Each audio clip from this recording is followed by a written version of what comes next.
Algunas personas, pocas, cambian el curso de la historia. Pocas, muy pocas, lo hacen con la asombrosa rapidez con la que lo hizo Filipo II de Macedonia, uno de los soberanos más grandes de la antigüedad.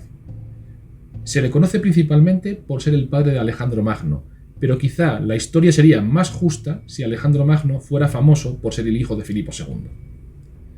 Su figura, un personaje trascendental y tremendamente interesante, apenas ha llegado a nuestros días y de él se hubiera escrito mucho más si su hijo Alejandro no se hubiera convertido en el fenómeno mediático de la cultura popular que todos conocemos. Filipo II fue quien hizo que su reino dejara de ser una tierra desprestigiada y desgarrada por los conflictos internos para convertirse en la primera potencia política y militar de la Hélade. En menos de 40 años, el minúsculo, atrasado y fracturado reino de Macedonia humilló a Atenas y a Esparta y destruyó Tebas, llegando incluso a dominar Grecia para, a continuación, atacar y someter a la mayor superpotencia de su época. Filipo reforzó la autoridad monárquica, formó uno de los ejércitos más poderosos de la historia, con el que creó el Imperio Macedonio y sentó las bases del potente poder militar que heredará Alejandro. Sin Filipo, Alejandro nunca habría sido Magno. La historia de cómo lo hizo bien merece su propio relato. Esto es, que vuelen alto los dados. Bienvenidos, comenzamos.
La antigua Macedonia, situada en el nordeste de Grecia, alejada de los grandes centros de la cultura griega, se extendía desde las laderas septentrionales del monte Olimpo en el sur hasta los lagos Lignítide y Prespa y el monte Orbelo en el norte, y desde la cordillera del Pindo en el oeste hasta la orilla derecha del río Strimión en el este.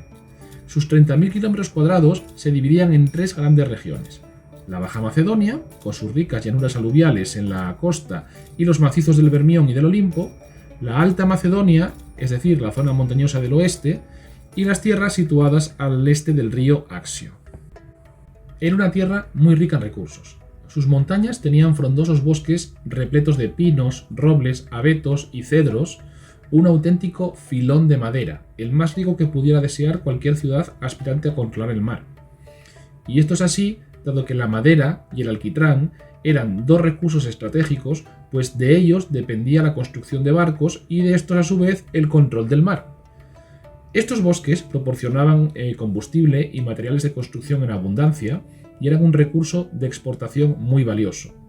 Cualquier gran proyecto de construcción requería de grandes vigas de madera para los tejados, madera que no estaba disponible en la mayor parte de Grecia. Madera y alquitrán eran un monopolio real y estos van a proveer a la corona de abundantes recursos.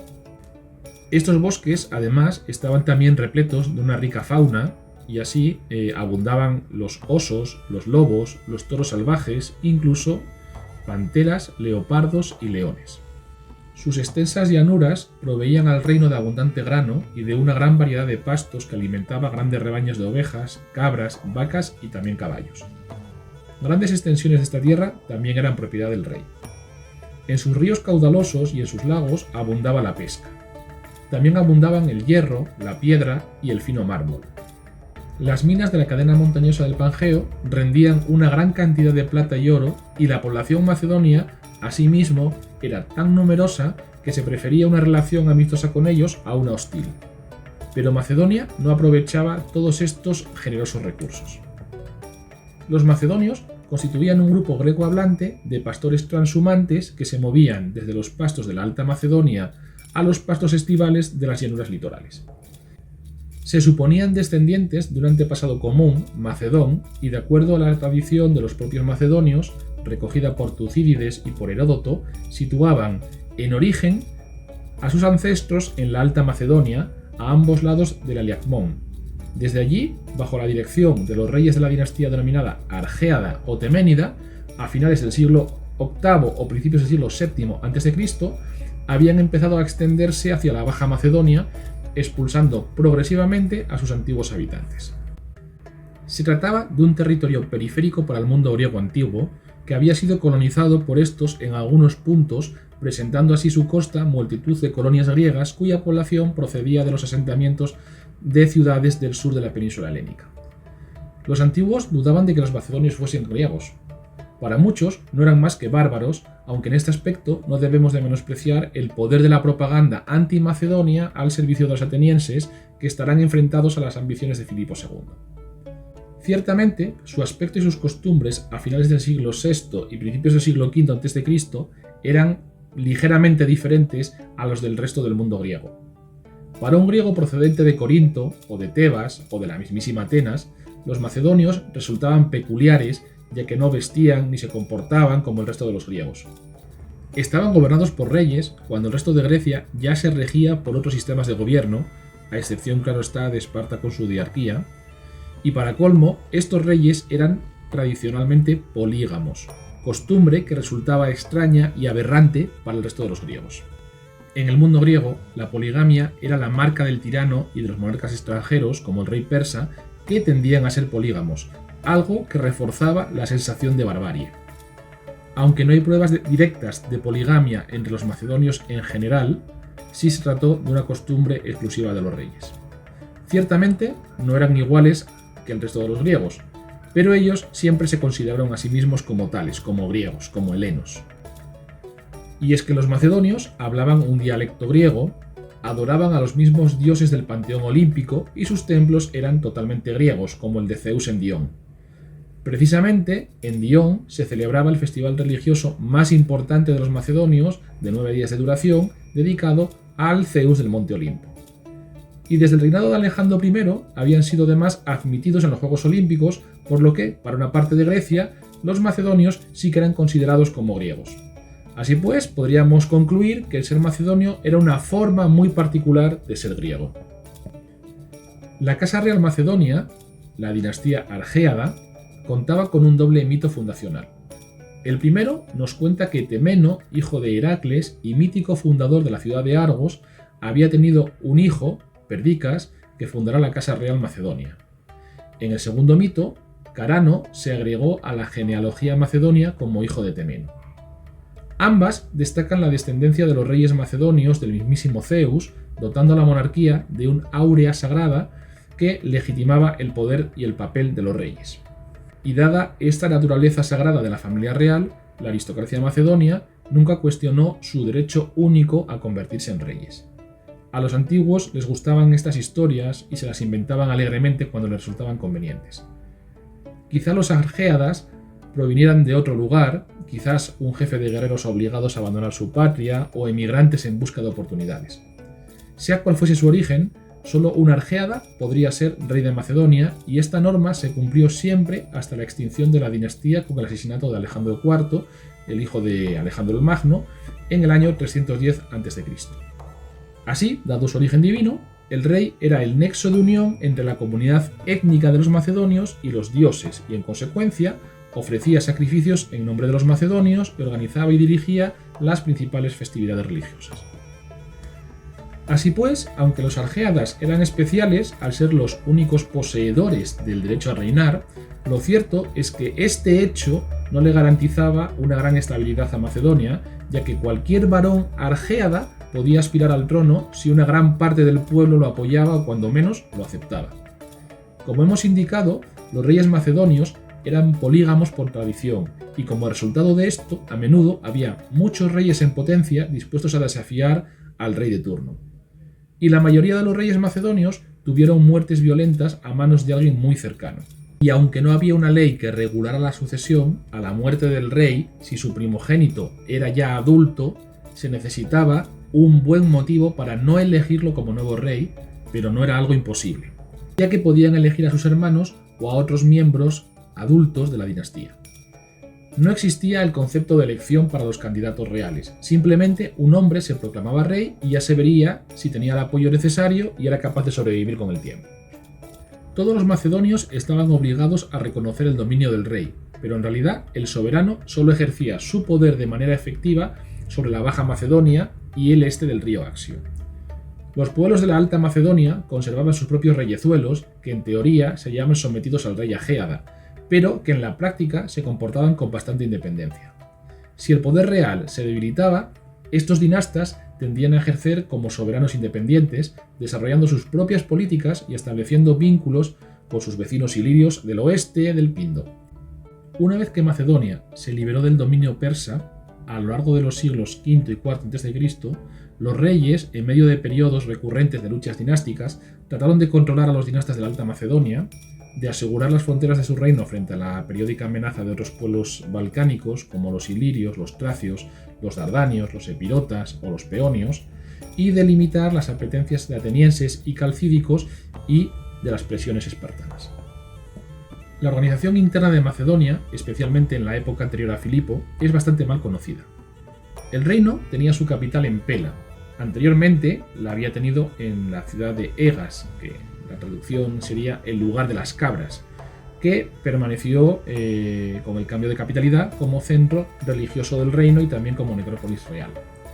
Los macedonios se veían a sí mismos como descendientes directos de los héroes homéricos, por lo que tanto el régimen monárquico como la composición de la nobleza, identificada como el grupo militar aristocrático, conservaba todavía rasgos plenamente arcaicos. Por ejemplo, un consejo de ancianos nombraba a los nuevos reyes o legitimaba a los usurpadores del trono, mientras que la asamblea del pueblo se limitaba a acatar las decisiones del rey o a ratificar las decisiones de ese consejo. El rey controlaba el reclutamiento y la movilización del ejército y solía mandarlo y luchar personalmente en batalla. Se encargaba de la política exterior, convocaba a la asamblea y ejercía en ella la acusación en los procesos capitales. También se rodeaba de una serie de consejeros o amigos, los filoi, elegidos personalmente por él, que formaban el Consejo Real, asesoraban al monarca, ocupaban puestos destacados en la administración como tesoreros o en el ejército como generales y desempeñaban misiones diplomáticas y servían como guardias reales. Sin embargo, los levantamientos de la nobleza y las frecuentes sublevaciones de las poblaciones sometidas, como los peonios, los tracios o los ilirios, hacían muy inestable la estructura de poder macedonia y cada rey a su llegada al trono tenía que recurrir a diferentes estrategias para consolidar su poder, pero aún así las usurpaciones siguieron siendo muy frecuentes. Se conocen los nombres de todos los reyes de Macedonia, pero el primer rey indiscutiblemente histórico es Amintas I, rey de Macedonia en el momento en el que se produce la campaña de Darío I sobre los escitas. Su sucesor, Alejandro I, se verá sometido por los persas, a los que pagará tributo y junto con quienes participará en las guerras médicas como aliado, formando parte del alto mando persa, aunque como comandante de segundo rango. Alejandro I aprovechará la derrota de los persas en las guerras médicas para extender su reino, haciéndose con el control de todas las tierras al este del río Axio y apoderándose de las importantes minas de esta región.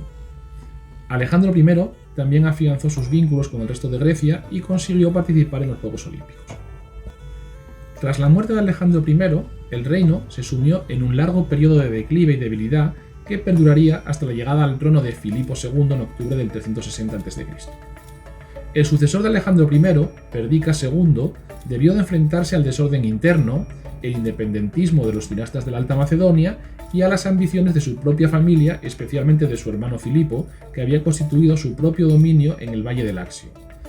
También hubo de enfrentar la amenaza exterior de los tracios, que invadieron y arrasaron Macedonia en el 429 a.C., y de los atenienses, que aspiraban a controlar los grandes recursos madereros y metalúrgicos macedonios, ocupando la ciudad de Anfípolis. Perdicas II fue sucedido por su hijo Arquelao I en el 413 a.C., uno de los reyes más importantes de Macedonia hasta el ascenso al trono de Filipo II. Arquelao es consciente de que su pueblo debe ir cambiando y tiene que ir adoptando progresivamente las costumbres del resto de los griegos, y para ello moderniza enormemente su país. Ordenará la construcción de una serie de ciudades y de fortalezas, así como una red de caminos que permitan la comunicación de las ciudades y abrirlas al mar, al comercio y a la cultura. Su corte se convertirá en un foco de atracción de los mayores intelectuales y artistas del mundo griego, entre ellos dramaturgos como el ateniense Eurípides, el pintor Zeuxis de Éfeso o el poeta Timoteo de Mileto. Y con toda probabilidad es Arquelao quien traslada de Egas, la capital del reino, a la nueva ciudad de Pela, situada entonces al borde del mar, frente a esta vieja capital, a Egas, que estaba hacia el interior. Más accesible y mejor comunicada, desde Pela podía dirigir mejor el reino, convirtiéndose en el punto focal para todos los macedonios, frente a una Egas que quedaría relegada a un papel de centro religioso y de necrópolis real. Mantendrá buenas relaciones con Atenas e intervendrá en Tesalia ocupando la ciudad de Larisa, aunque, duramente enfrentado a los ilirios en el norte, debió buscar la alianza con los dinastas de la Alta Macedonia. Arquelao I será asesinado en el año 399 a.C. durante una cacería. Aristóteles nos cuenta que habría muerto a manos de un joven amante decepcionado, aunque sin duda la política también habría jugado un papel importante, y los conspiradores no consiguieran hacer pasar el asesinato por un accidente. Él mismo había llegado al poder mediante asesinatos y ejecuciones, había matado a su tío, al hijo de su tío y también a un medio hermano para poder llegar al trono. Tras la muerte de Arquelao, regresa el caos a Macedonia, sucediéndose en el trono 7 reyes en 4 años. Este periodo de inestabilidad finalizará cuando Amintas III ascienda al trono tras asesinar previamente a su predecesor, Pausanias.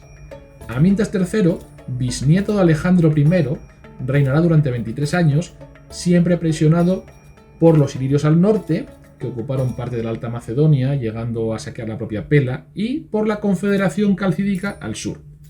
Amintas III se vio obligado a abandonar su reino y solo pudo regresar gracias al apoyo tesalio. Y dado que los ilirios estaban más interesados en el saqueo y la extorsión que en la ocupación permanente de territorio, Amintas no tuvo que expulsarlos. Una década después se producirá un nuevo ataque ilirio, seguido por la hostilidad de las ciudades griegas de la Calcídica, encabezadas por Olinto, una ciudad que Amintas había intentado apaciguar. Nuevamente, Amintas se verá obligado a huir y esta vez serán los espartanos quienes le recuperarán el trono en el año 382 a.C. Amintas tendrá 2 esposas, ambas simultáneas, y tendrá 3 hijos, Alejandro, Perdicas y Filipo, nuestro protagonista. Amintas murió en el año 370 a.C., aparentemente de causas naturales, después de una larga vida para un argéada, sobreviviendo a amenazas procedentes de todas partes, habiendo efectuado importantes concesiones a potencias extranjeras y dejando su reino débil y vulnerable. Será Alejandro II, su hijo, con apenas 18 años, quien ascienda al trono tras su muerte, comprando la paz con los ilirios y entregando a su hermano el príncipe Filipo como rehén para garantizar la paz.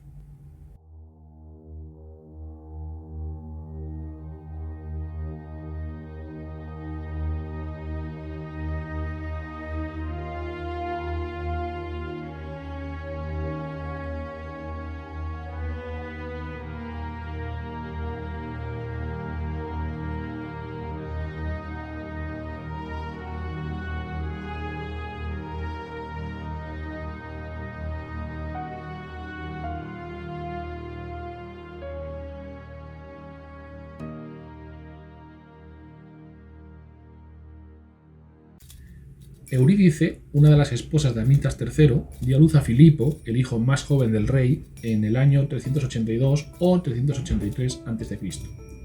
Filipo, el príncipe que no estaba destinado a reinar, será utilizado como una moneda de cambio en el juego de la diplomacia internacional, siendo entregado como rehén primero a los ilirios, algo que le será muy útil después cuando deba someterlos, ya que va a conocer muy bien las tácticas ilirias de combate, y posteriormente a los tebanos, siguiendo una costumbre muy extendida por aquellos lares para garantizar los acuerdos de paz de su hermano el rey. El heredero del trono era su hermano mayor Alejandro II, que reinará apenas 2 años, siendo asesinado en el año 368 a.C. por Ptolomeo de Aloro, probablemente uno de sus parientes. El segundo hermano, Perdicas, no era aún lo bastante mayor como para hacerse cargo del trono, por lo que Ptolomeo asumirá como regente. Y probablemente se casará también con la madre del rey asesinado, Eurídice, que tuvo un perfil bastante público durante estos años. Pero la posición de Macedonia seguía siendo muy débil. En el año 367 a.C., Pausanias, un argéada exiliado perteneciente a otra rama de la familia real, atacó con un ejército mercenario y se encontró con importantes apoyos. Ptolomeo, que carecía de las fuerzas necesarias para enfrentarlo, va a solicitar la ayuda de Atenas, que a su vez estaba buscando la manera de restablecer su presencia en la Calcídica, y así el general ateniense Ifícrates expulsará a Pausanias.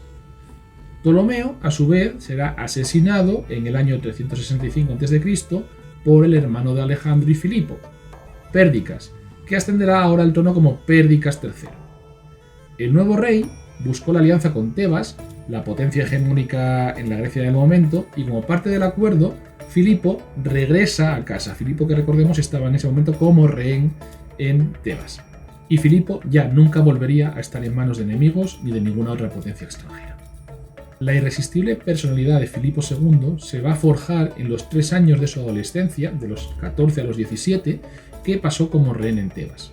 Una Tebas hegemónica que por aquel entonces había derrotado a los invencibles espartanos con personajes tan sobresalientes como Pelópidas, Pamenes o Epaminondas. Y va a ser precisamente allí, en la casa de Epaminondas, donde el joven Filipo se eduque como un miembro más de su familia y adquiera los conocimientos sobre cultura griega y estrategia militar que le ayudarán posteriormente a ser uno de los grandes comandantes y estadistas de la historia y a convertir la hasta su llegada al poder pobre e irrelevante Macedonia en un ariete que va a someter a toda Grecia. De esta manera, el joven Filipo tendrá una educación totalmente griega, algo muy importante posteriormente, ya que sabrá muy bien cómo pensaban los griegos, cuáles eran sus fortalezas, pero sobre todo cuáles eran sus debilidades, y esto jugará a su favor a lo largo de toda su vida. Al regresar de su cautiverio en Tebas, su hermano el rey dispuso que el joven Filipo asumiese algunas responsabilidades de gobierno, probablemente el gobierno de alguna provincia. Lo más posible es que esta provincia estuviese en la frontera del este, en la frontera con los tracios y las colonias griegas de la costa. Posiblemente también se le entregó el mando de un ejército para poder defender la zona de posibles amenazas. Pero en torno al año 359 a.C., el rey Perdicas III caerá en combate junto con 4.000 macedonios, haciendo frente a una nueva invasión iliria de la Alta Macedonia. Además, es el primer monarca macedonio en caer a manos de un enemigo extranjero. En este momento, el grueso del ejército macedonio estaba compuesto por caballería, que a su vez estaba integrada mayoritariamente por la élite, por los nobles macedonios, por lo que esta derrota tendrá un impacto tremendo con la pérdida de gran parte de la aristocracia del país y colocará al reino prácticamente al borde de la desaparición. Así, en el año 359 a.C., Filipo, con tan solo 22 o 23 años, debe hacerse cargo de las riendas del país, asumiendo la regencia de su sobrino Amyntas IV, menor de edad, al que posteriormente derrocará para convertirse ya en rey desde el año 356 a.C. Y como ya es tradición en esta familia, además de su sobrino, había otros argéadas que debía considerar en la sucesión al trono, que no eran otros que sus 3 medio hermanos, hijos de la otra esposa de su padre. Rápidamente fueron quitados de en medio por Filipo. El mayor, Arquelao, fue ejecutado y los otros 2 huyeron raudos al exilio. La transformación de Macedonia en la década que siguió a la muerte del rey Perdicas III no fue prevista por nadie y no podía resultar previsible. Y esta metamorfosis es el testimonio más claro de la extraordinaria capacidad de Filipo II, por encima incluso de sus éxitos militares. No se trata tan solo de que Filipo accediera al poder en un momento en el que Macedonia sufrió una tremenda presión militar, sino que tuvo que enfrentarse a las tensiones históricas entre la Macedonia inferior y la superior, con modelos diferenciados de asentamiento y cultivo agrícola, así como entre la Casa Real y las ciudades meridionales que pretendían conservar la independencia. También a las poleis griegas situadas al este del río Axio, que no carecían de ambiciones. Pues bien, al cabo de tan solo 5 años de haber accedido al poder, Filipo había repelido la amenaza exterior y había convertido Macedonia, antes muy regionalizada, en una unidad política con todos sus recursos a disposición de un gobernante único, él. ¿Cómo logró Filipo llevar a cabo esta tremenda transformación? Como hemos visto, cuando Filipo accedió al poder, Macedonia atravesaba un momento crítico de debilidad interna y de amenazas exteriores. Los ilirios ocupaban gran parte de la Alta Macedonia. Los peonios habían invadido el norte del país. Los tracios ambicionaban parte del reino. Atenas intentaba recuperar Anfípolis. Los calcidios también pretendían incorporar nuevos territorios en la Macedonia oriental. Los dinastas locales se independizaban y por doquier surgían nuevos pretendientes al trono entre sus hermanos y otros pretendientes apoyados por Atenas y por los tracios. Ciertamente, Filipo heredaba un reino abatido y asediado al borde de la descomposición, pero Filipo demostró ser tanto un hábil negociador como un gran estratega.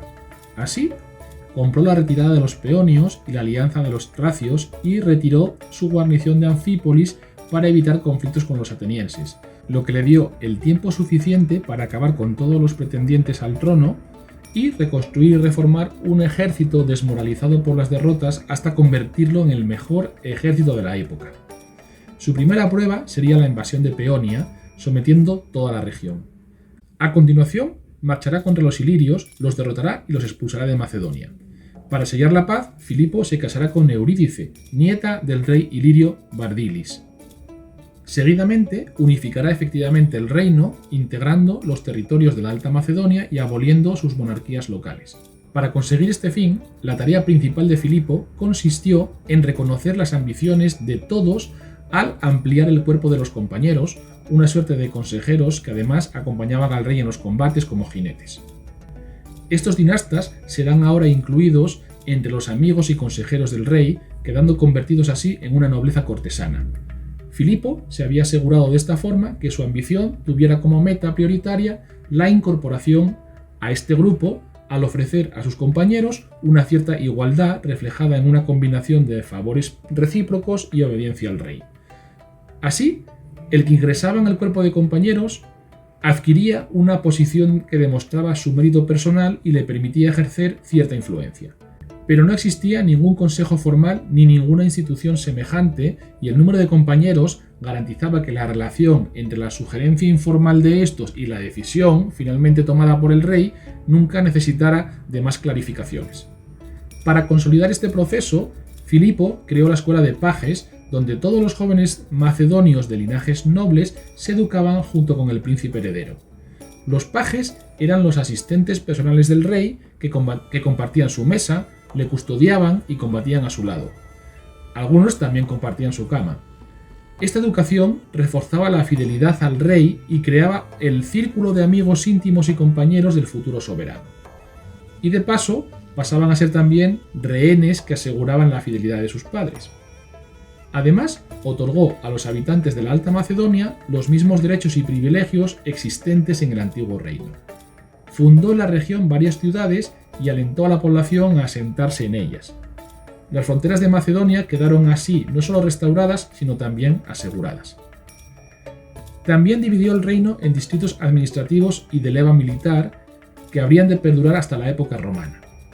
Filipo acrecentó de forma considerable los ingresos de la monarquía y sus conquistas ampliaron el patrimonio real ya de por sí bastante extenso. Se hizo también con el control de las minas tracias. Solo las minas del monte Pangeo le reportaban ya 1000 talentos anuales, y su política de fundación de nuevos centros elevó la recaudación de la hacienda real. Este fortalecimiento económico aportó a Filipo recursos muy superiores a los que contaban los estados griegos de la época e hicieron posible financiar sus continuas campañas militares y la propaganda favorable a Macedonia en toda la Hélade. Transformó buena parte de las estructuras sociales y demográficas, especialmente de la Alta Macedonia y de otras zonas adyacentes al reino, creando colonias y fortalezas en las zonas más expuestas o en las áreas más ricas, donde asentó campesinos de la Baja Macedonia y también poblaciones nómadas. Estos nuevos asentamientos impulsaron el desarrollo agrícola y comercial y, sobre todo, facilitaron el reclutamiento militar y la fusión cultural de las poblaciones macedonias, quizá los dos objetivos más importantes perseguidos por Filipo. Con el alejamiento de las amenazas externas, el botín de las expediciones militares y la colonización de nuevos territorios, la política de Filipo favoreció al campesinado macedonio y solidificó la unión entre el pueblo y su rey, la verdadera base del Estado. Y, en último lugar, estaba el ejército. En último lugar, y no en el primero, porque, sin haber asegurado antes el poder político, un ejército potente hubiera representado más una amenaza para el monarca que una ventaja. Y Filipo era muy consciente de ello. Una vez satisfecha la condición previa de consolidar su control interior, el ejército sirvió para unificar Macedonia y amenazar al resto del mundo.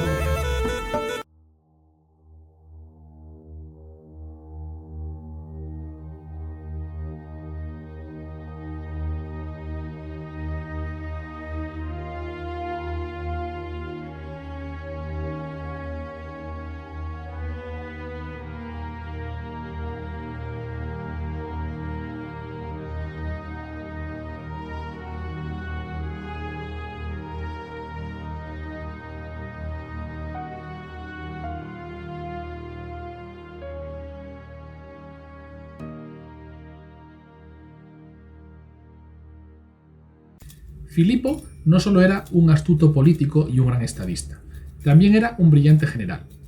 Siempre tuvo claro que el medio para conseguir sus fines era el ejército y, como hemos visto, desde el principio de su reinado fue configurando las bases territoriales, humanas y materiales para la creación de este gran ejército, un ejército permanente. La calidad del ejército macedonio era irregular.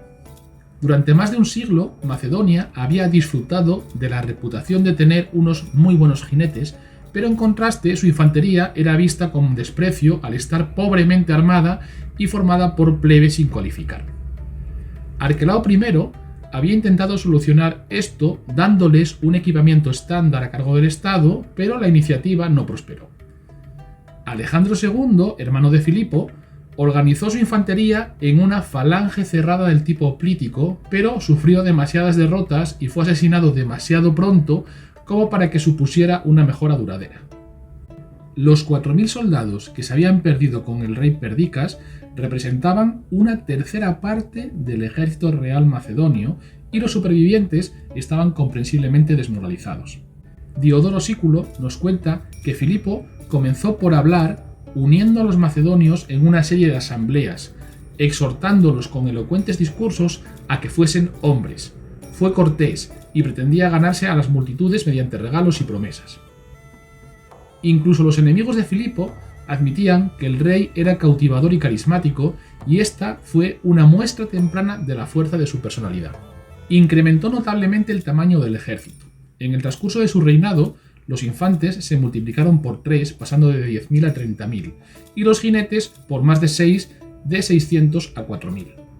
Unos salarios atractivos y la perspectiva de convertirse en un profesional a sueldo favorecían la ambición de los soldados. Y a ello debe de añadirse la entrega de tierras en los territorios conquistados. Así, Filipo aumentó considerablemente el número de la caballería aristocrática de los Etairoi, que pasaron de 600 en el año 358 a 2.800 en el 336 a.C. La caballería macedonia estaba dividida en escuadrones o hilas de unos 150 jinetes cada uno, y uno de esos escuadrones constituía la Guardia Real, la Hila Basilique. Será Filipo quien convierta a la caballería, un cuerpo marginal en el modelo clásico de la batalla hoplítica, en una fuerza capaz de decidir el curso de los combates al penetrar como una cuña en las brechas de la infantería enemiga. Pero el cambio fundamental estará en la infantería, ya que Filipo comienza a utilizar como fuerza de combate principal a los infantes. Esto supondrá una auténtica revolución en el mundo macedonio, una sociedad profundamente aristocrática que hasta ese momento había basado su ejército en torno a la caballería, los nobles que combatían junto al rey, los compañeros del rey. Por contra, ahora Filipo hará que el peso recaiga sobre la infantería y no sobre la caballería. De esta manera se incrementó enormemente la infantería pesada de los Pecetairoi, que pasaron de los 10.000 infantes en el 358 a.C. a los 27.000 con que contaba ya a la muerte de Filipo en el 336. Pero además transformó el armamento y la disposición de la falange en una formación mítica que pasaría a los anales de la historia, la Falange Macedonia. En esta unidad, los infantes pesados fueron equipados a partir de entonces con una enorme lanza, la llamada sarisa, de unos 6 metros de longitud y unos 7 kilogramos de peso, que debía ser blandita con las dos manos, y además de un pequeño escudo redondo, más pequeño y ligero que el oplón tradicional de los hoplitas, que se sujetaba al antebrazo por medio de una guarda y al cuerpo con un tirante de cuero. Esta disposición del escudo va a permitir al infante liberar las dos manos para poder sujetar la sarisa. Filipo también va a dotar a su infantería de casco, coraza de lino o metal, grebas y espada. Los soldados de la falange se distribuían en batallones o taxeis de 1500 hombres que a su vez se subdividían en compañías o lochoi de 100 hombres y se disponían normalmente en 16 filas en fondo. Una formación compacta, apoyada por infantería ligera y caballería en sus flancos, era prácticamente imbatible y estaba diseñada para atacar al enemigo de frente y chocar con él con apretadas filas de picas. Además, esta formación tenía la virtud de dar una sensación de seguridad a hombres que no estaban acostumbrados a combatir o que siempre lo habían hecho como infantería ligera. Con esta disposición masiva, muy compacta y gracias a las larguísimas sarisas, el enemigo se mantiene alejado unos 5 o 6 metros de la primera línea, a diferencia de lo que sucedía con la falange hoplítica. Los hombres colocados a partir de la quinta fila, hacia atrás, colocaban sus lanzas en ángulo para ofrecer una proyección adicional contra los proyectiles arrojadizos. Así, la sarisa mantenía al enemigo a distancia, incluso si un enemigo conseguía romper la primera fila, ya que las puntas de acero de las siguientes 4 filas, proyectadas por delante de la formación, lo mantendrían a raya. Ver simplemente cómo esta apretada falange marchaba con sus picas relucientes hacia el frente debía de resultar de por sí un espectáculo muy intimidante. Así, un experimentado jefe militar romano del siglo II a.C. lo describió como lo más aterrador que había visto nunca. Y adicionalmente, esta formación no requería que los soldados tuviesen una gran destreza con el arma, porque lo que importaba era la fuerza de la embestida y sobre todo mantener la formación sin huecos en la falange. Filipo constituyó asimismo un cuerpo de infantería escogida, los hipaspistas, divididos en quiliarquías de 1000 hombres. Formó 3 quiliarquías y los dotó posiblemente del mismo armamento que la falange hoplítica. Además, una de estas quiliarquías de hipaspistas componía la Guardia Real de Infantería, el agema. Pero Filipo empleó también bastantes tropas auxiliares de los pueblos que fue sometiendo: jinetes tesalios, contingentes tracios, peonios, ilirios. También contrató mercenarios griegos y usó tropas especializadas como caballería auxiliar, arqueros, honderos y dardistas.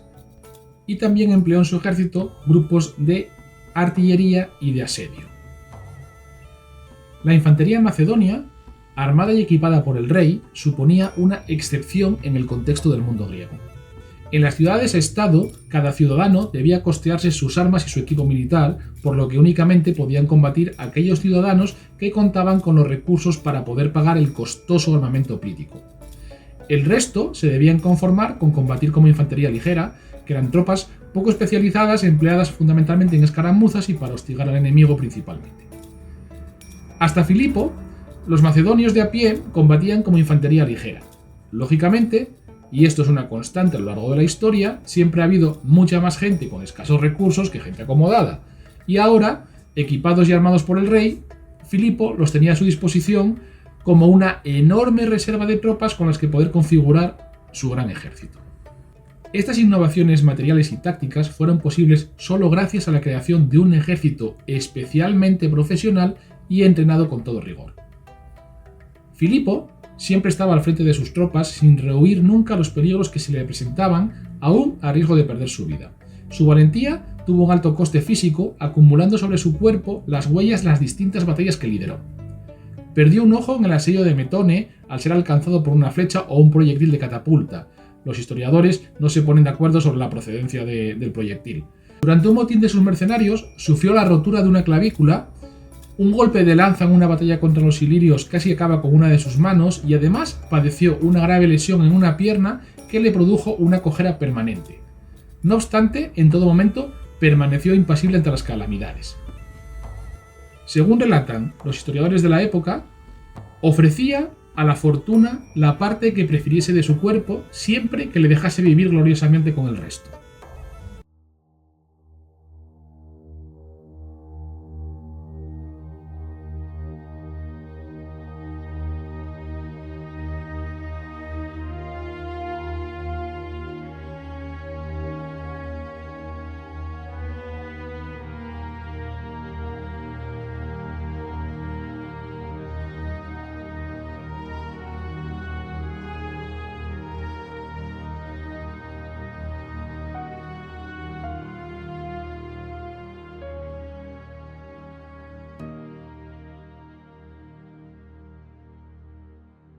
Dado el alcance de la transformación de Macedonia, no debe extrañarnos que las ciudades de la Grecia meridional tardaran en darse cuenta de que ésta representaba una amenaza muy diferente a las que las ciudades griegas representaban entre sí. Filipo empleó las fuerzas de Macedonia en 3 teatros de operaciones principales. Por una parte, frente a los pueblos balcánicos que rodeaban a Macedonia. Otro frente sería el de las ciudades griegas del norte, que eran bien aliadas de Atenas o bien miembros de la Confederación Calcídica bajo la hegemonía de la ciudad de Olinto. Y, finalmente, las utilizaría en Tesalia y Grecia Central. Respecto del primer frente, esto es, los pueblos balcánicos que rodeaban a Macedonia, como ya hemos visto, en el año 359 a.C., Filipo invadió y ocupó la Peonia y acto seguido obligó a los ilirios a evacuar la Alta Macedonia, que quedó así estrechamente sometida a su persona. Si en ese momento alguien albergaba alguna duda sobre quién debía de ocupar el trono macedonio, Filipo o su sobrino Amintas IV, estas desaparecieron completamente. Lo cierto es que Amintas vivirá el resto de su vida en la corte de Filipo hasta su asesinato tras la muerte de Filipo por orden de su primo Alejandro. El propio Filipo lo casó con una de sus hijas y desempeñó diversos cargos al servicio de su tío. Quizá en torno al año 358 a.C., firmó una alianza con el Épiro por la cual se casaba con la princesa Olímpiade, la futura madre de Alejandro, matrimonio mediante el cual estabilizaba la frontera occidental del reino.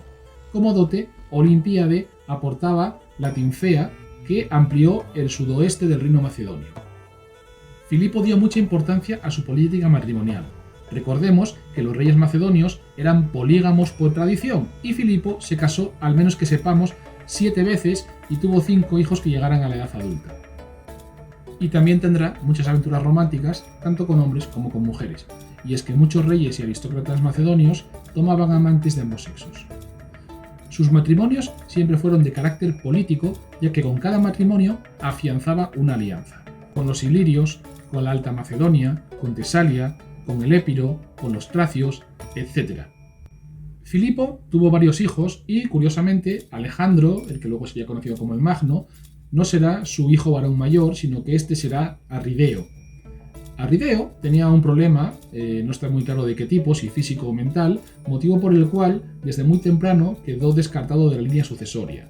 No obstante, con la muerte de su hermano Alejandro, Arrideo ocupará brevemente el trono como Filipo III Arrideo, compartiendo la corona con el hijo póstumo de Alejandro. En el año 356 a.C., Filipo penetró en Tracia, donde fundó Filípolis, lo que le aseguró el control de las minas de oro del monte Pangeo. Después derrotó a los peonios y a los ilirios, que habían formado una nueva alianza unida por Atenas, y en el 351 sometió nuevamente a los ilirios e intervino en el Épiro, que quedó convertido en un estado dependiente, al que además arrebató la Parabea. Nuevas campañas en Tracia tuvieron lugar en el 351 y en 346 a.C. En los años 345 y 344, Filipo atacó a los ilirios y a los dardanios y en 343 destronó a Aribás, el rey del Épiro, entronizando a su cuñado Alejandro. que se había educado en la corte de Pela y que era favorable a los intereses macedonios. Finalmente, entre los años 342 y 339, los macedonios emprendieron la conquista de toda Tracia hasta la línea del Danubio y la costa del Mar Negro, con la intención de asegurar definitivamente las fronteras orientales del reino. Filipo batió a los escitas en la desembocadura del Danubio, pero fue derrotado por los tríbalos, que permanecieron independientes. Respecto del segundo frente en el que Filipo empleó sus fuerzas, recordemos las ciudades griegas del norte de Macedonia. En el año 358 a.C., Atenas contaba con una alianza de la que formaban parte un buen número de ciudades situadas en las costas de Macedonia y de Tracia. Y llevaba largo tiempo tratando de hacerse con Anfípolis, que era la puerta de salida de todas esas mercancías tracias y especialmente de metales preciosos y de madera. Y la madera era, como hemos visto, un recurso fundamental porque era el recurso base de la industria naval, de la construcción de barcos, y Atenas contaba con una flota muy poderosa, por tanto era un recurso estratégico para Atenas. Filipo atacó en el momento en que los atenienses tenían comprometidas el grueso de sus fuerzas en Eubea en una guerra contra sus aliados. Así, en el año 357 ocupó Anfípolis, al año siguiente tomó Pizna y 2 años más tarde conquistó Metone, Abdera y Maronea, expulsando así a los atenienses de las costas macedonias en el año 354 a.C. Unos años después, entre el 349 y el 348 d.C., terminó con la Confederación Calcídica. Para situarnos, la Calcídica es una península que está al norte de Grecia, que si alguien ve un mapa de esta zona, observa 3 deditos, como 3 penínsulas en forma de deditos, que sitúan dónde estaría la península calcídica. La toma de Olinto en el año 346 y la esclavización de todos sus ciudadanos supondrá así el fin de la Confederación Calcídica y el control total de toda la costa macedonia por parte de Filipo. Los repetidos éxitos de Filipo obligaron a los atenienses a firmar la llamada Paz de Filócrates en el año 346, por la cual Atenas conservaba únicamente la zona del Quersoneso tracio. Con estos territorios ya sometidos y pacificados, Filipo convertirá en súbditos a peonios, ilirios y tracios, grupos hasta entonces no integrados en el reino macedonio. Con el debilitamiento de la oposición de la nobleza y el reforzamiento de su poder militar, Filipo II pondrá las bases para una posible expansión ya sobre el suelo griego. Y así ya, respecto del tercer frente, la Grecia central, Filipo intervendrá por primera vez en esta zona, en Tesalia, en el año 358 a.C., con la intención de frenar la amenaza que el expansionismo de los tiranos de Feras podía suponer para la frontera sur de Macedonia. El pretexto de Filipo para poder intervenir en la zona será la llamada de socorro de la Confederación Tesalia, a la cual Filipo acude, y gracias a su intervención, de paso, se va a granjear el apoyo de los tesalios, una alianza que va a sellar por medio de un nuevo matrimonio, esta vez con Filina de Larisa. La denominada Tercera Guerra Sagrada, que libraron entre el año 356 y 346 a.C. Tebas, Tesalia y la Fócide, le va a dar a Filipo el pretexto que necesitaba para intervenir en la Grecia central, en la que entró como aliado de la anfictionía délfica y como enemigo de los focidios. Esta guerra va a enfrentar a tebanos y focidios por el control del santuario de Delfos y de la anfictionía délfica. El pretexto era el deseo de varias ciudades de controlar los cuantiosos tesoros del templo de Apolo en Delfos y de dirigir la anfictionía, guardadora también de considerables cantidades de dinero. La anfictionía era una liga de ciudades-estado protectora del santuario y responsable, por una parte, de la organización de las fiestas religiosas y por otra del mantenimiento de los edificios sagrados del santuario, de los mercados y de la seguridad de los peregrinos. Estaba compuesta por 12 tribus, cada una de las cuales contaba con 2 representantes en el consejo. La mayor parte procedía de los minúsculos estados de la Grecia central, pero también de Tesalia, de Beocia, de Atenas y de Esparta. Los anfictiones prestaban un juramento mediante el cual, si alguno de ellos violaba el santuario de Delfos, sería castigado por el resto. La guerra se desencadenó en el año 356 a.C., cuando los focenses se apoderaron de Delfos. En el año 353, Filipo penetró en Tesalia, pero fue rechazado por los focidios. En esta primera campaña, el ejército macedonio en uno de sus primeros combates en campo abierto con un ejército griego, va a resultar seriamente derrotado. Cuando los macedonios cargaron, se vieron bombardeados por una lluvia de piedras lanzadas desde catapultas que los focidios habían escondido en las laderas de unas colinas. Las falanges macedonias, en formación compacta, eran una diana fácil para estas catapultas. Tras el bombardeo, la infantería focidia se lanzó al asalto y, prácticamente cercado en un valle sin salida, Filipo consiguió retirarse in extremis, dejando sobre el campo de batalla un gran número de muertos, constituyendo la mayor derrota de todo su reinado y haciendo tambalearse la confianza que sus soldados tenían depositada en él. Filipo va a justificar posteriormente su retirada posterior a esta derrota de esta manera: no huí, sino que retrocedí como los carneros para hacer de nuevo más fuerte la embestida. Filipo convenció a los tesalios para que confiasen de nuevo en él y regresó al año siguiente al mando de un ejército de 20.000 soldados de infantería y 3.000 de caballería para derrotar a los focidios.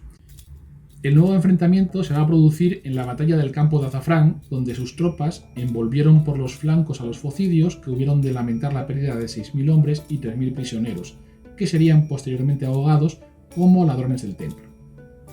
Había logrado establecer su dominio sobre la totalidad de Tesalia y consolidado a Macedonia como el poder militar dominante en la Grecia central. La nueva situación obligará ahora a los atenienses a ocupar el paso de las Termópilas para cerrar el paso hacia el sur. El ejército macedonio marchó entonces a las Termópilas, pero al encontrar el paso bloqueado por los atenienses, decidió regresar de nuevo a Macedonia. Siempre en lucha por la hegemonía, Tebas y Tesalia invitaron a Filipo II a que interviniera de nuevo en el conflicto en el año 347 a.C. En el año 346, Filipo atravesó las Termópilas y provocó la rendición de los focidios, y a partir de ese momento fue admitido en el Consejo de Ciudades, es decir, en la Anfictionía. Utilizando el Consejo Anfictiónico de Delfos, el macedonio forzó la disolución de la Confederación Focidia y la destrucción de todas las poleis focidias. Sus ciudades fueron arrasadas y sus habitantes confinados en pueblos de no más de 50 casas. No se les permitiría adquirir ni armas ni caballos hasta que el pillaje cometido fuese restituido. Los 2 votos focidios del Consejo Anfictiónico fueron traspasados a Filipo, que selló así su control de la Grecia central. La derrota de los sacrílegos focidios supondrá un enorme golpe propagandístico para Filipo, que puede ahora presentarse como el salvador y protector del santuario de Apolo, uno de los principales santuarios del mundo griego. Esta larga y sangrienta guerra trajo consigo además el agotamiento de los recursos de Tebas y erosionó grandemente la posición de Atenas, que eran las 2 grandes potencias que combatían por la hegemonía en Grecia en este momento. Por el contrario, había permitido al macedonio intervenir en el curso principal de los asuntos griegos y a construir una reputación como benefactor de los griegos, aliado deseable y líder fiable.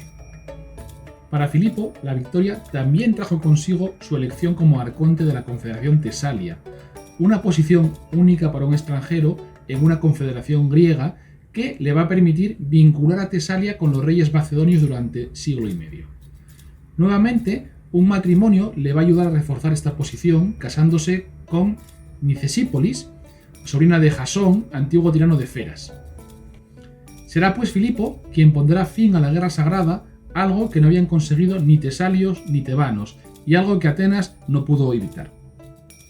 Desde este momento, aunque habían firmado la paz de Filócrates, que había supuesto el reconocimiento de las conquistas de Filipo, macedonios y atenienses se dirigieron hacia el enfrentamiento decisivo. La expansión macedonia en la región de los estrechos, en la actual Turquía, la zona del Bósforo, alarmaba a los atenienses. Y Demóstenes, que ansiaba la guerra contra los macedonios, a quienes consideraba unos bárbaros, soliviantaba la enemistad de Atenas con Macedonia por medio de sus encendidos discursos, las famosas Filípicas, una serie de discursos pronunciados ante la Asamblea de Atenas. La madre de Demóstenes era de origen tracio y este había conservado lazos personales con esta región particularmente amenazada por Filipo. Además, los repetidos éxitos de Filipo, a los que Atenas se enfrentaba siempre demasiado tarde, habían constituido un duro golpe para el prestigio de Eúbulo, representante del partido moderado ateniense que abogaba por la paz. El partido moderado, además, no había conseguido resolver las dificultades materiales de Atenas y sus vacilaciones frente a las intrigas de Filipo habían agravado la situación. Esto a los ojos de la opinión pública ateniense, fortalecía a los que habían denunciado desde el principio los proyectos de Filipo y sobre todo al belicista Demóstenes. En el año 340 a.C. tuvo lugar en Atenas un congreso en el que se reunieron delegados de Corinto, de Megara, de la Liga Aquea y de las ciudades de la isla de Eubea. Se acordó una alianza que decidió equipar una flota de 100 trirremes y reunir un ejército de 10.000 hombres a los que se añadirían 1.000 jinetes. En ese mismo año, Demóstenes emprendió también un viaje a la región de los Estrechos con el fin de captar para Atenas a las grandes ciudades de la región que se habían separado de ella a partir del año 356 a.C., Bizancio y Abidos, así como las grandes islas de Rodas y de Quíos. Desde el año 342, en efecto, Filipo constituía una grave amenaza para estas regiones, particularmente para el Quersoneso de Tracia, antigua posesión ateniense. Pero la mayoría de griegos no creían que Filipo pudiera suponer una amenaza. Algunos incluso eran partidarios de Macedonia con la esperanza de sacar provecho de esta posición. Otros se felicitaban de incluir a Filipo entre los griegos como el hombre que podría devolver a Grecia un vigor suficiente para enfrentarse con los auténticos bárbaros, sobre todo con los persas. Así, en el año 346, cuando Atenas y Filipo acordaron una paz temporal, el orador ateniense Isócrates publicó un opúsculo, el Philippus, en el que se animaba al rey macedonio a erigirse en paladín de la concordia y liderar una expedición de los griegos contra los persas. Demóstenes, inasequible al desaliento, no cejó en su enemistad hacia Filipo y dedicaba todos sus esfuerzos a organizar una nueva guerra que tuviese más éxito esta vez contra Macedonia, mientras Filipo ocupaba lo que quedaba de la Tracia. En el 341, Demóstenes logró persuadir a las ciudades griegas de la Propóntide, incluida Bizancio, de que se rebelasen contra Filipo y a la ciudad de Atenas de apoyar a Bizancio. Tras varios años de tensión, ambos estados entraron oficialmente en guerra en torno al 340, cuando Macedonia ataca Bizancio y Perinto, a la vez que captura los 230 barcos que formaban la flota que transportaba el trigo desde el Mar Negro hacia el Ática, acción que le va a suponer a Filipo además un beneficio de 700 talentos. Estas acciones amenazaban directamente a Atenas, que no producía prácticamente cereal, por lo que requería de un abastecimiento regular y continuo de cereales provenientes del Mar Negro. Pero también amenazaba al imperio persa, por lo que Artajerjes III apoyará a los perintios con mercenarios y con dinero para que puedan defenderse de los macedonios. De esta manera, cuando Filipo comienza a desarrollar sus campañas militares ya próximo a las fronteras del imperio, los persas van a intervenir, no directamente, sino apoyando a los enemigos de Filipo. Con Filipo inmerso ahora en las operaciones del sitio de Bizancio, el joven príncipe Alejandro, de 17 años de edad, va a asumir la regencia del reino. Durante su regencia, desarrolla una campaña para aplastar la rebelión de los Maidos y tomar su capital, de la que van a ser expulsados, y en su lugar va a fundar su primera ciudad, Alejandrópolis, repoblando la ciudad con gentes de varias procedencias. Cuando los atenienses y sus aliados del norte del Egeo obligan finalmente a Filipo a levantar los asedios de Perinto y de Bizancio en la primavera del año 339 a.C., este emprende entonces una campaña contra los escitas, llegando hasta el Danubio, en la que va a capturar 20.000 mujeres y niños, una gran cantidad de ganado y 20.000 yeguas. Cuando volvía de Escitia, recibe una herida gravísima, es un lanzazo en el muslo, de una forma tal que a través de su herida en la pierna va a matar a su caballo. Este será el mayor fracaso de Filipo, que después de un largo asedio se va a ver obligado a renunciar a su intento de tomar Bizancio. Tras su fracaso en el intento de tomar Bizancio, su prestigio cayó en la medida en la que subía el de Demóstenes, aunque este no va a disfrutar de su victoria durante mucho tiempo, debido a un nuevo enredo de las levantiscas ciudades griegas. Así, la ciudad de Anfisa, en la Fócida, estaba cultivando unos campos que habían formado parte de Crisa 2 siglos antes y que habían sido objeto de una maldición después de la Primera Guerra Sagrada. Los sacerdotes que regían Delfos se escandalizaron por esto y así comenzó la Cuarta Guerra Sagrada. Filipo fue llamado una vez más y pronto su ejército acampó en las costas del Golfo de Corinto. Los tebanos, que hasta ahora habían apoyado los proyectos de Filipo, empezaron a inquietarse por una vecindad tan potente y Demóstenes, siempre atento, aprovechará la ocasión para convencer a Tebas de que se aliase con Atenas contra Filipo. Después de todo, los tebanos se consideraban a sí mismos como una importante potencia militar. Atenas, entretanto, reunió una nueva coalición de estados griegos para resistir la invasión macedónica de Grecia Central, formada en este momento por la propia Atenas junto con sus aliados Corinto, la Confederación Aquea, Megara, Acarnia y Eubea. Nada se decidió durante el invierno del 339 al 338, pero Filipo no esperará la llegada de los meses hábiles para la guerra y se anticipará a los movimientos enemigos, presentándose en Elatea tras atravesar la Dóride con rapidez, utilizando el factor sorpresa y la velocidad de su experimentado ejército. Allí pide paso a la Confederación Beocia para marchar contra Atenas, pero los beocios deciden apoyar a esta, entrando así en la Confederación Antimacedónica, y envían un ejército mercenario para bloquear el paso de Gravia, que conducía a Anfisia, mientras otro ejército, este de ciudadanos, es enviado al paso de Parapétamos, que conducía a Beocia. Filipo, aprovechando la noche, toma por sorpresa el paso defendido por los mercenarios, derrotándolos y ocupando a su vez Anfisa.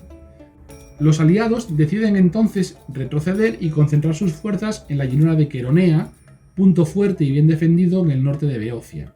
Era el 2 de agosto del año 338 a.C. En Queronea tendrá lugar la batalla decisiva. Alejandro, con 18 años, manda al ala izquierda del ejército. Filipo, al mando del ala derecha, retrocede en orden hasta subir a una pequeña colina, fingiendo retirarse ante el empuje de los tebanos. En ese momento, los atenienses, que piensan que han derrotado a Filipo, rompen la formación y se lanzan a la carga, perdiendo la cohesión de su línea. Filipo contracarga en ese momento cuesta abajo y el resultado es un desastre para la coalición. Los atenienses, que habían dejado sobre el campo de batalla 1000 muertos y más de 2000 prisioneros, se dispersaron y huyeron sin mirar atrás. Entre ellos estaba Demóstenes, que no se hallaba muy dispuesto a morir heroicamente por sus creencias. De hecho, después de la batalla, se le reprochó que hubiese huido, a lo que respondió con una frase que se hizo muy famosa: "Quien combate y huye, vive para combatir otra vez".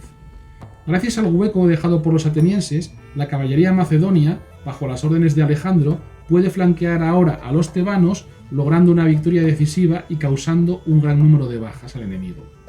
Filipo había derrotado de manera aplastante a los atenienses y a sus aliados y aniquilado por fin toda resistencia.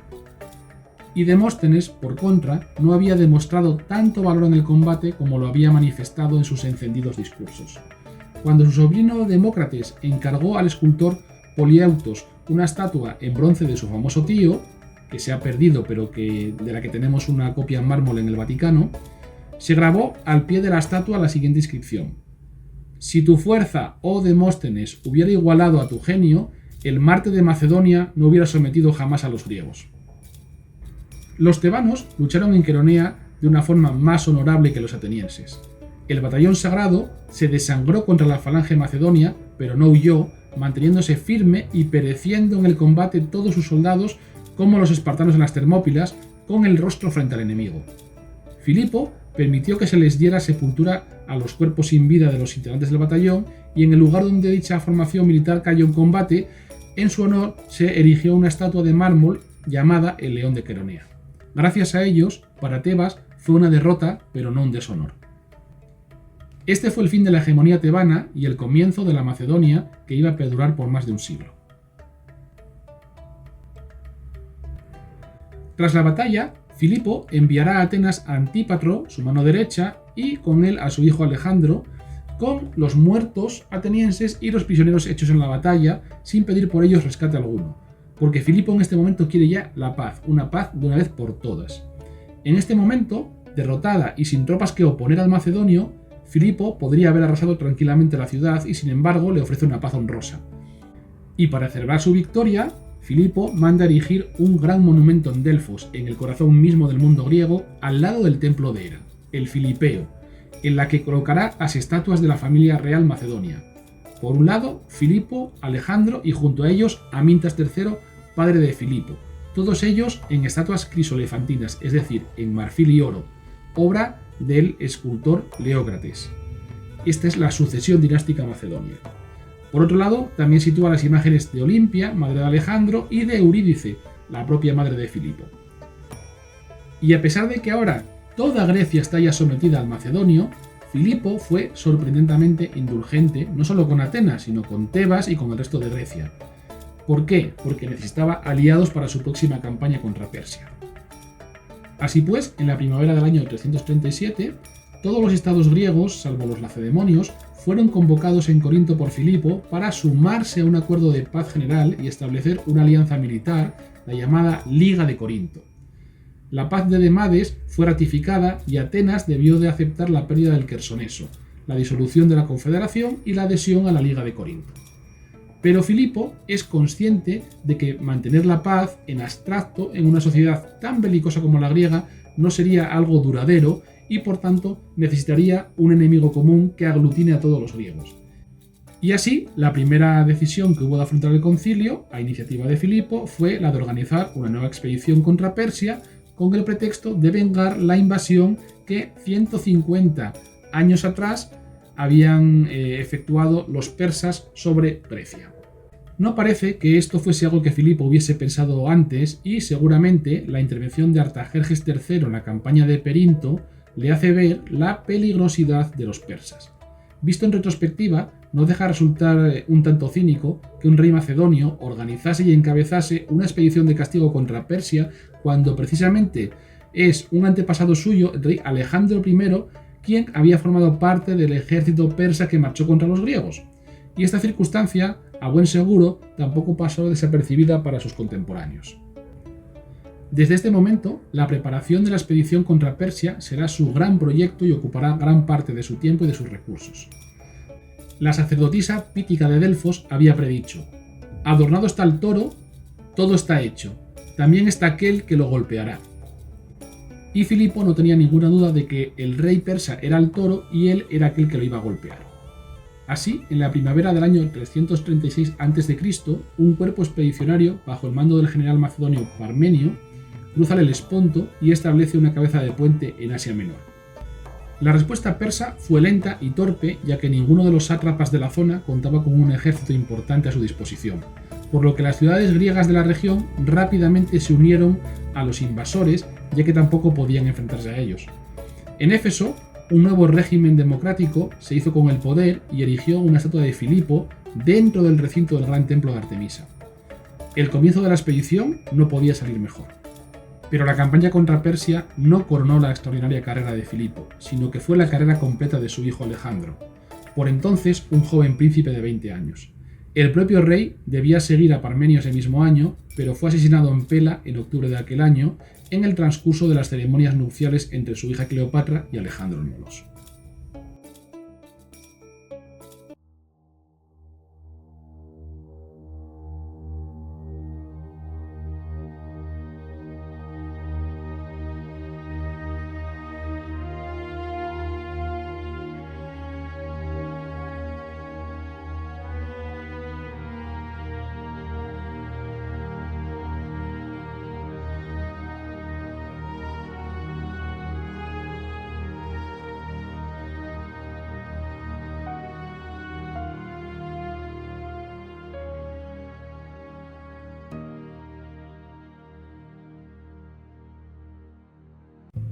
Los conflictos dentro de la casa real, debido a los matrimonios y a los amoríos de Filipo, eran constantes. Filipo se encapricha de la joven Cleopatra, sobrina del noble macedonio Átalo, algo que no va a soportar Olimpia, y así, en el año 337, Filipo repudia a Olimpia y vuelve a casarse con el que será su último matrimonio, con Cleopatra. Durante la celebración de la boda, los parientes de la novia se mofan de Alejandro, dando a entender que ahora sí van a tener un verdadero heredero macedonio, ya que recordemos que la madre de Alejandro no era Macedonia, sino que era Epirota. Alejandro, ofendido, le arroja una copa de vino a Átalo y tras la discusión que se produce, debe de abandonar la corte junto con su madre, pasando un tiempo en el exilio. Antes de que partiese la expedición contra Persia, tendrá lugar en la corte un episodio que será decisivo en el que no obstante no participará Filipo. Átalo celebró una fiesta en la que uno de los invitados era Pausanias, que procedía de la Oréstide en la Alta Macedonia. Probablemente, cuando Pausanias era paje en la corte años atrás, había sido amante de Filipo, que siempre caprichoso había fijado su atención pronto en otro jovenzuelo, casualmente también llamado Pausanias. El primer Pausanias, es decir, el amante despechado, estaba celoso y lo pagó con el nuevo favorito, al que llamó Fácil y del que dijo que era tanto hombre como mujer. La convención decía que un joven debía de ser cortejado antes de entregarse a un amante mayor y éste debía de enseñarle. La reputación y el honor eran muy importantes para los aristócratas, especialmente para los jóvenes deseosos de hacerse un nombre y una carrera. El nuevo amante del rey decidió demostrar su hombría salvando al rey durante una batalla en Iliria. En esta batalla el rey había caído, se había roto la clavícula y fue salvado por Pausanias, que murió en el combate. Átalo era amigo del joven muerto y va a decidir vengarse del primer Pausanias. Así que durante esta cena a la que habían invitado a Pausanias le dieron una paliza y casi seguro también lo violaron. A continuación lo entregaron a los muleros de Átalo, que lo violaron en grupo. Además de ser una venganza, también era un gesto de poder por parte de Átalo, que no tuvo ningún empacho en ocultar lo que había hecho. El agraviado Pausanias se quejó a Filipo, que se mostró reacio a castigar al tío de su embarazada nueva esposa y uno de los generales de su próxima campaña contra Persia. Para aplacar a Pausanias, Filipo lo ascendió y lo nombró para uno de los 7 puestos de la escolta real, que era una posición de confianza del rey y un puesto muy honorable. Y aunque Átalo partió a cumplir con sus obligaciones militares contra los persas, sus partidarios, incluida Cleopatra, permanecieron en la corte, favorecidos por el rey y desdeñosos con Pausanias. Mientras tanto, Olimpia y Alejandro le ofrecieron su simpatía, bien fuese por interés verdadero o por antipatía hacia Átalo, y alimentaron de esta forma la sensación de indignación y de lo equivocado que era el castigo, mientras que Pausanias rumiaba enfurecido, no solo contra el hombre que lo había castigado, sino también contra Filipo, que no había hecho justicia. Mientras tanto, para aplacar el descontento de los nobles epirotas, causado por el repudio de Olimpia, Filipo decide organizar un matrimonio entre su propia hija, que también se llamaba Cleopatra, y un hermano de Olimpia, Alejandro de Épiro, que era rey vasallo en Molosia y tío de la novia. La boda debió de celebrarse probablemente durante el Festival Olímpico, alrededor del mes de octubre, y se organizaron grandes fiestas en Egas, la vieja capital de la antigua Macedonia. Acudirán invitados de toda Grecia, delegados oficiales, toda la nobleza macedonia y los amigos del rey. Y Filipo aprovechó ambos eventos para hacer ostentación de su éxito y de su popularidad. Se trataba de demostrar su generosidad y de exhibir su imagen de líder panhelénico. La delegación ateniense anunció la concesión a Filipo de nuevos honores, incluyendo el juramento de no ayudar ni dar refugio a quien hubiese conspirado contra el rey. También le entregaron una corona dorada, como hicieron los representantes de otras ciudades, igualmente aduladores que competían a codazo limpio en su afán por asegurarle su lealtad. Se celebraron sacrificios animales seguidos de grandes banquetes, ya que era común en el mundo griego servir la carne de los sacrificios en un banquete ceremonial.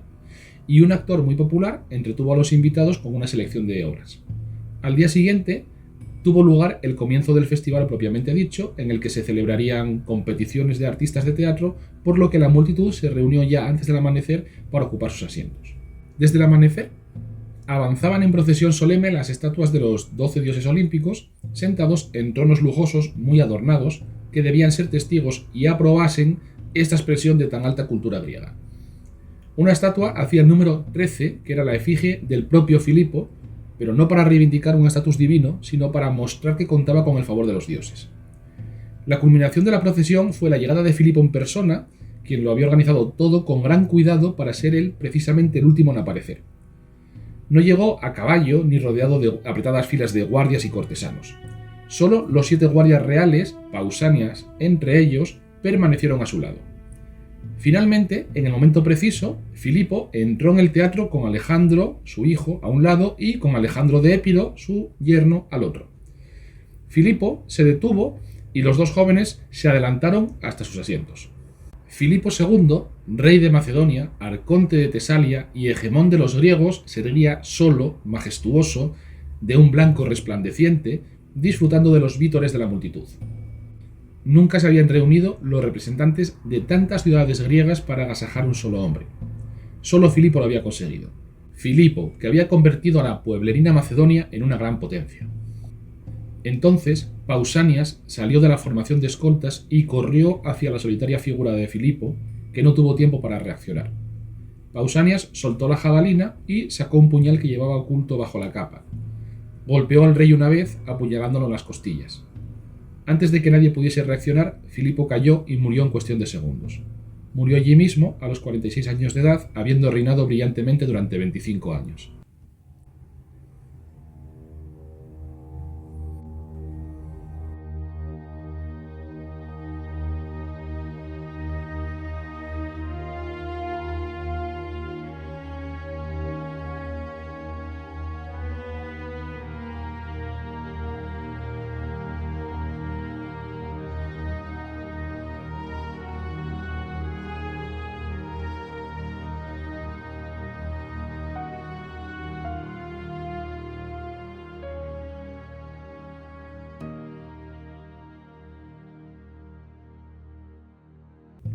Inmediatamente después del asesinato, Pausanias intentó escapar y alcanzar a sus compañeros en la conspiración que le esperaban con caballos en la entrada de Egas, perseguido de cerca por 3 de sus compañeros guardaespaldas. Pausanias llevaba una considerable ventaja a sus perseguidores hasta que tropezó y cayó, y allí mismo murió alanceado por los escoltas que le alcanzaron. Crucificaron su cadáver. El cruel tratamiento que había sufrido por Átalo y los suyos era bien conocido por todos y todos entendieron que había actuado por venganza. Rápidamente, el nuevo rey fue presentado por Antípatro ante un grupo de oficiales y soldados que lo proclamaron rey a la manera tradicional macedonia. Con Parmenio y Átalo lejos, en Asia, Antípatro era el más prominente de los subordinados de rango superior de Filipo que estaba en ese momento presente en Egas. Mucho se ha escrito sobre la muerte de Filipo II de Macedonia, y sin embargo quedan aún cuestiones por resolver. El asesino fue muerto convenientemente rápido por los soldados que debían haber protegido al rey, y ello nos ha privado de conocer más detalles del crimen. Las razones de Pausanias son difíciles de responder completamente, dado que existió controversia incluso entre los historiadores de la antigüedad. Un relato contemporáneo que ha llegado a nuestros días es el de Aristóteles. No obstante, el motivo de Pausanias parece bastante claro y, según los estándares macedonios, más que adecuado para provocar el regicidio. Recordemos que Arquelao I había sido asesinado en circunstancias similares. Y a fin de cuentas, el asesinato era la causa más habitual de muerte en la dinastía argeada. La venganza personal empujó al asesino, pero ¿lo animó a alguien más? ¿Había motivos políticos tras el crimen pasional? El autor material del asesinato, obviamente, fue Pausanias. Ahora bien, ¿quién o quiénes fueron los autores intelectuales del magnicidio? Puede que los 3 escoltas que mataron al asesino lo hicieran llenos de furia porque no habían salvado al rey que debían proteger. También puede que hubieran matado a Pausanias para asegurarse de que no hablara y no implicase a nadie más, lo que le convertiría en un peón de un complot más amplio. Antípatro estaba muy bien situado para mover los hilos entre bambalinas, bien fuese de acuerdo con Alejandro o por cuenta propia, y actuó muy deprisa, sospechosamente deprisa. Su respaldo aseguró la aclamación inmediata de Alejandro y éste le favorecerá por ello durante todo su reinado. Podía desear la muerte de un hombre al que había servido lealmente durante muchos años, creyendo que le iría mejor con su hijo. Seguramente no se tratase más que de un político pensando sobre la marcha en cómo sacar mayor partido. En el caso de Alejandro, suponiendo que la muerte de su padre le pillase por sorpresa, Macedonia necesitaba un nuevo rey, y era normal que desde ese momento hiciese cuanto pudiese para asegurarse el trono. Sin duda fue el más beneficiado. Y Olimpia, su madre, también disfrutó de un cambio positivo en su estatus, pasando de ser la esposa repudiada a la posición de la madre del nuevo rey. Algunos historiadores, como Marco Juniano Justino, sugieren que Alejandro o su madre Olimpia eran conocedores de la intriga o incluso eran los instigadores. Al parecer, Olimpia había agradecido a Pausanias su acción poniendo una corona sobre el cadáver del crucificado, erigiendo un monumento en su memoria y ordenando sacrificios anuales en su honor. Para Alejandro y sus partidarios había varios sospechosos. El hijo de Pérdicas III y sobrino de Filipo, Amintas IV, casado con una hija de Filipo, que fue ejecutado inmediatamente por orden de Alejandro. También Darío III de Persia o el mismísimo Demóstenes. Para los enemigos de Alejandro, detrás del complot estaba el propio Alejandro y su madre. De lo que no hay ninguna duda es de que el mayor beneficiario de este suceso fue, por supuesto, el joven Alejandro, que había mantenido con su padre airadas discusiones relacionadas con las diferencias conyugales entre Filipo y su esposa Olimpia. Parece probable que Alejandro y Olimpia empezasen a temer por el futuro, estuviese o no justificado su temor. Pero las habladurías debieron de durar poco.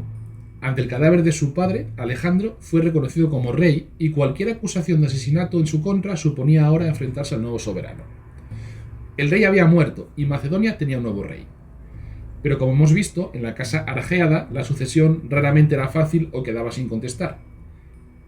El adivino real, que había supervisado el sacrificio el día del asesinato y proclamado que los augurios eran buenos, fue ejecutado, aunque más por una clara incompetencia profesional que por cualquier sospecha de participación en el asesinato. Amintas, el sobrino al que Filipo había desplazado del trono, Amintas IV, recordemos, y había mantenido en su corte en una cómoda oscuridad, fue asesinado y su viuda Cirene quedó disponible para un nuevo matrimonio. Otros argeadas caerán víctimas de la purga de Alejandro, quizás algunos hijos ilegítimos de Filipo. Arrideo, el hermano de Alejandro, sobrevivió probablemente porque se le consideraba incapaz para gobernar, por lo que no constituía una seria amenaza. Cleopatra, la nueva esposa de Filipo, que había dado a luz a una hija, Europa, fue asesinada junto con su hija. Átalo, que se encontraba en Asia con la avanzada del ejército, estaba casado con una hija de Parmenio, y lo que ahora hiciese Parmenio sería fundamental. Alejandro envió a Asia un grupo encabezado por Hecateo para traer de vuelta a Átalo o bien para organizar su muerte. Aunque Parmenio era el general más prominente de Filipo y era tremendamente popular entre sus soldados, solo estaba al frente de una pequeña parte del ejército y se encontraba además en territorio enemigo. Desafiar a Alejandro, respaldado por Antípatro, era una jugada arriesgada y Parmenio prefirió sacrificar a su yerno, al que Hecateo asesinó rápidamente. Al fin y al cabo, es más fácil encontrar a un nuevo yerno que conseguir el favor real y pingües beneficios y puestos importantes para tu familia. Inesperadas circunstancias del regicidio motivaron la necesidad de construir una tumba real con urgencia. Pese a las prisas, el mausoleo de quien había sido el más grande de los reyes de Macedonia tenía que ser excepcional, y por ello se edificó en Egas, actual Vergina, ancestral capital macedonia en la que tradicionalmente se enterraban los reyes. Pero con el tiempo, la gloria de Filipo se fue difuminando y hasta la misma Egas cayó en el olvido. Ni siquiera los saqueadores recordaban el lugar donde descansaba Filipo II. Hasta que, en 1977, el silencio de la cripta se rompió cuando el arqueólogo Manolis Andrónicos descubrió la tumba del monarca. Arriano nos cuenta cómo años después, en el 324 a.C., en Opis, cerca de Babilonia, Alejandro pronuncia un emotivo discurso cuando su ejército se subleva. Filipo os encontró siendo unos vagabundos indigentes. Muchos de vosotros, mal cubiertos con unas burdas pieles, erais pastores de unas pocas ovejas allá en los montes, ovejas que teníais que guardar de los ilirios, tríbalos y vuestros vecinos tracios. Fue Filipo quien os facilitó Clámides en vez de vuestras toscas pieles. Os bajó del monte a la llanura. Os hizo contrincantes capaces de pelear con vuestros vecinos bárbaros, de suerte que pudierais vivir confiados, no tanto en la seguridad de vuestras fortalezas del monte, como en la capacidad de salvaros por vuestros propios méritos. Os hizo habitar las ciudades y os proporcionó leyes y costumbres en extremo útiles. Os dio el mando de aquellos pueblos bárbaros por quienes antes estabais dominados y a quienes vivíais sometidos vosotros y vuestros bienes, haciéndoos sus dueños en vez de sus esclavos y servidores.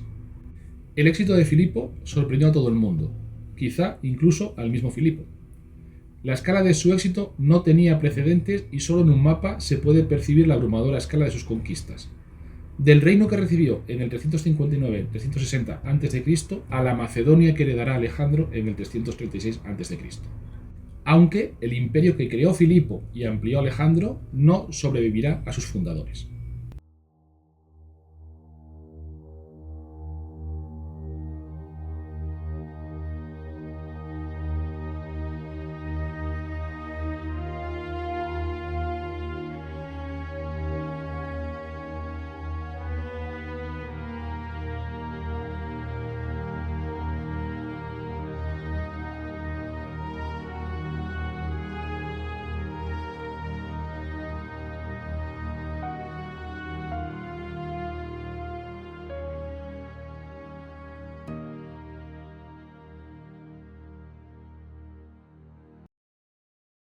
Y hasta aquí nuestro programa de hoy. Que vuelen alto los dados está en Facebook, en iVoox y en nuestra página web www.quevuelenaltolosdados.com. Muchas gracias y nos vemos en nuestro próximo programa.